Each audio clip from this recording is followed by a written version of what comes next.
Hey, hello guys, today I'm going to show you how you can find players on Roblox without knowing their username. Now, there is no direct way to do this, but I have something figured out and a workaround for this, so stick till the end so you don't miss any important steps. Now, the first thing that you want to do is open up your Roblox on a browser. Now, from out there, try to remember what kind of servers you were playing on. So sometimes they are on a different server playing, but you can't find them. So what you can do is actually, let's say I played the Please Donate game right here. You can go to their server and here check if their avatar is right there, if you remember it.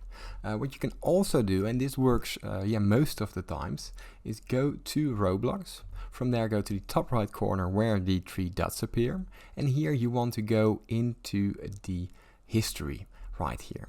And sometimes if you have opened their profile, for example, but you forgot their name, you can find it right here. Because sometimes if you open their profile, you can see that I actually have some players right here.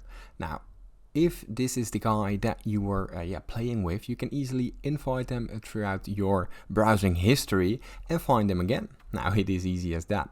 Sadly, there's no direct way of seeing who you've played with on Roblox. Now, if this tutorial was helpful, please consider subscribing to my YouTube channel. This helps me out a lot, and thank you for watching.